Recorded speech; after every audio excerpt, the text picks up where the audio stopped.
You know this because I text you all the time, call you, we talk. Like I send you notes just to say, like, I love the content today. I think it's legendary. You've been doing it so long. So, like back to you, man. I learned so much from you. This whole grasshopper teaching the master thing is in full effect with you, man.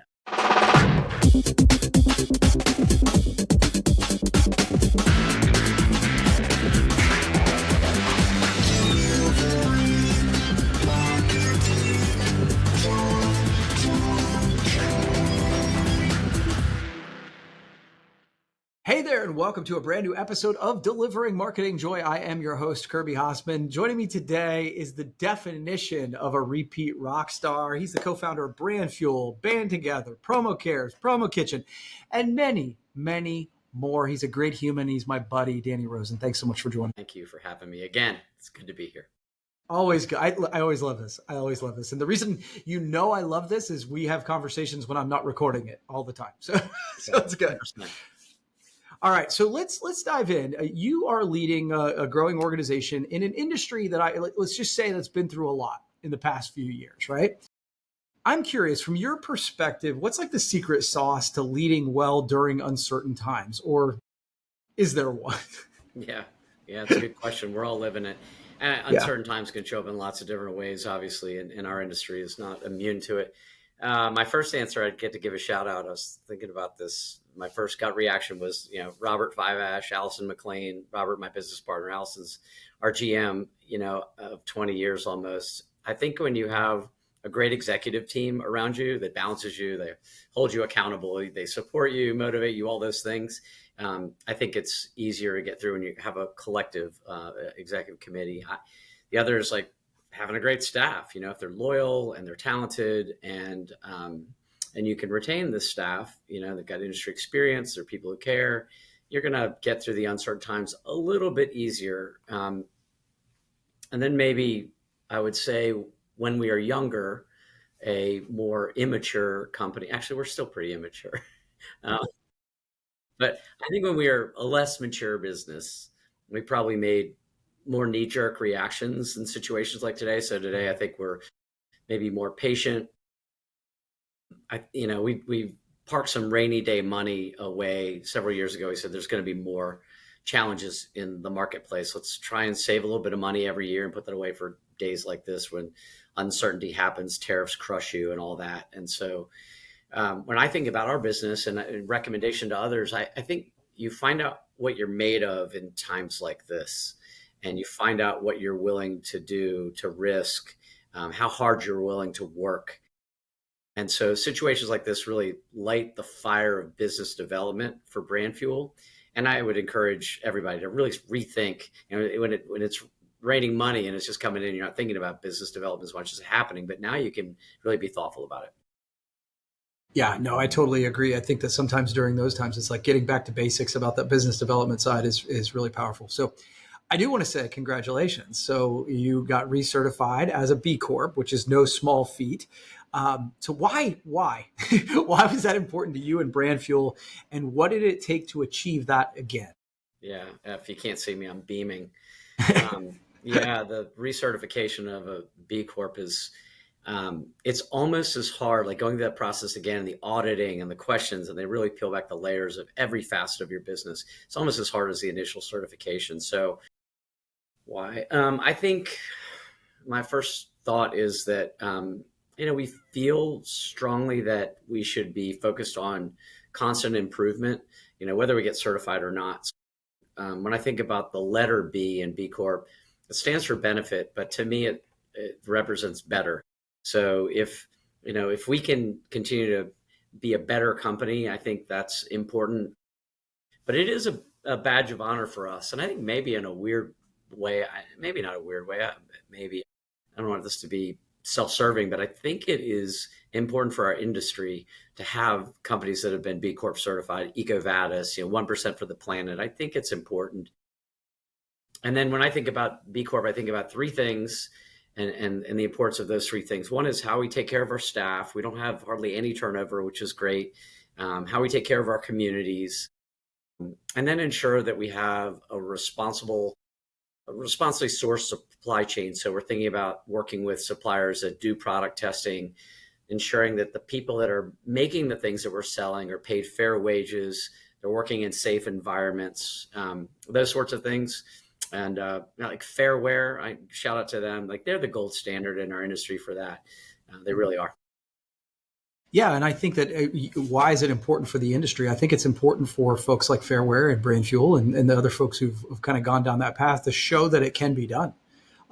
Because I think I think you and I've had this conversation offline before. I'm like, oh gosh, I don't even know where to start. And by having folks that have gone down that path, it kind of inspires others to do the same. And so I think that'll make the earth and the industry better. So that's good. So you've been a mentor as a part of the industry, not only to me, but to many people in the industry. So why do you continue to invest time in mentoring others when you have so many other responsibilities, some of which I'll ask you about here in a second? Yeah, you're kind to ask that. Honestly, like, and this is like right back to you. You know this because I text you all the time, call you, we talk. Like I send you notes just to say, like, I love the content today. I think it's legendary. You've been doing it so long. So like back to you, man. I learned so much from you. This whole grasshopper teaching the master thing is in full effect with you, man. So thanks for saying that. But I get a lot from you as well.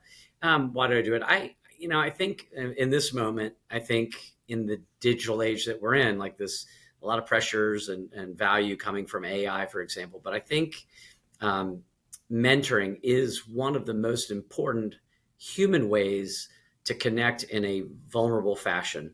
And so like you, I believe in people. I want them to succeed. And hopefully these people, or some point in time, like with a little bit of our mentorship, will be in a position to pay it forward. And when you think about that in our industry, I mean, there's certainly a positive ripple effect to that. And we would both be remiss in not like giving a shout out to Promo Kitchen, which has worked tirelessly. Both you and I have served on that board, but tirelessly on I think the only mentorship platform in the industry that's been around as long as it has been and as successful as it is. So check out promokitchen.org. Shout out to them. All volunteer organization doing great things in mentorship. Yeah, it's fascinating to me. Every once in a while, I'll be like, hey, you should talk to Promo Kitchen. And when people say they don't know yet who Promo Kitchen is, like, there's still work to do, right? There's still work to do. So yeah, I agree with you. They do a great job. Okay, speaking of some of those other responsibilities, as incoming PPAI board chair, you'll be leading the charge on a new 5-year strategic plan. So what are some of the biggest opportunities you see for the industry over the next 5 years? Oh my gosh. That's a pretty small question. Yeah. Talk for hours about this one. But we've been crowdsourcing input from people like you and on all these different committees and past board chairs. And so we're really trying to do a good job. PPAI did a smart thing and outsourced the management of like the strategic planning process that we'll go through. And so all that collected data points, I'm excited about what PPAI's new CEO, who you had on the show, Drew Holmgreen, what he and the staff are doing. I'm really excited about that. I think there's going to be more innovation to help our medium grow, and that will grow marketplace, and that's a good thing. So I would even start there, like implement, an investment in PPAI staff culture and keep those talented people around. The next thing, and this has been a little bit of a bee in my bonnet, that the I in PPAI, to have more of an international focus. And so I think we know that COVID turned things on its head a bit, where employees are all around the world, customers are all around the world. And so how do we reach them? And I think PPAI has an opportunity to help members reach customers and employees globally. And with that, I think maybe get access to more innovative products that we don't currently get. Maybe less reliance on China. I mean, there could be all kinds of really good things, and I think that will help drive membership revenues and grow membership. Going to the B Corp thing, I thinking about that just from our perspective and what we're seeing. I mean, certainly there's greenwashing out there, and I think if we had standards around greenwashing and sustainability, it'd be really helpful. Shout out to Liz Wimbush; she's doing such a good job at PPAI. Sustainability and trust are deeply associated with our industry's survivability. Robert Fiveash said that, so I give him credit. I mean, I really think about the sustainability and survivability. Those things go hand in hand. And that effort, I think, will be connected to education and advocacy, which is a really strong and important core value for PPAI. I'll make up a word for this next one: youthification. Love it. Yeah, getting younger people, new blood, new energy, diversity. I think we need to strengthen the membership base as we want to continue to grow. And then the last thing I'll say, because there's so many things, Kirby, the last thing I'll say is I want to remind listeners this really important point, and that is that PPAI is a nonprofit. And I think we kind of forget that sometimes. And so I would just say, please invest in your industry's nonprofit, through membership or volunteering.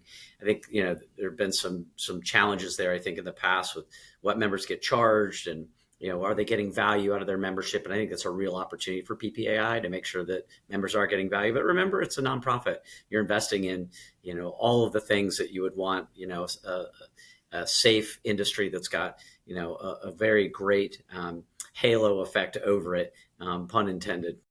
Yeah. Yeah, and I love the youthification. That actually, I agree with you, and I want to give a shout out because I feel like Promo Kitchen's doing a good job of inviting some of those young leaders into the fold there. So that's good. And okay, you're doing a good job. You're bringing, you've got your daughter now working in the industry, so you're recruiting talent. It's awesome. Yeah, that's right. Yeah, well, job. And again, she's been brought in with Promo Kitchen, and they've invited her to be a part of that. So it's cool. It's really good to see those organizations doing that good work. So that's cool. Final question for you, buddy. For those who don't know, I mean, obviously, as a B Corp and the all of the volunteering and leadership you've done, you have created purposeful organizations. So what's one piece of advice for leaders who want to build not just a profitable, but a purposeful company? What would that be? Yeah, this is a good one. I've had this question one time before. And so it's really interesting to me because I have been so lucky in my life to have one foot in the for-profit, one foot in the not-for-profit world. And it's just these things have come together. But I would say make fun, impact, and open source thinking like core metrics of success. I think we think about success, we think about revenue, making money, which are all important, but fun, impact, and kind of this Big Ten philosophy, being open to meeting others and learning from others and growing, those will drive revenue. So that's what I would say. Always good to talk to you, buddy. Always good to connect. Thank you. And thanks for the work you're doing in the industry. I really do appreciate it. Yeah, man. And thank you for what you do as well. All right. Well, that's going to wrap up this edition of Delivering Marketing Joy. We'll see you next time. Delivering Marketing Joy.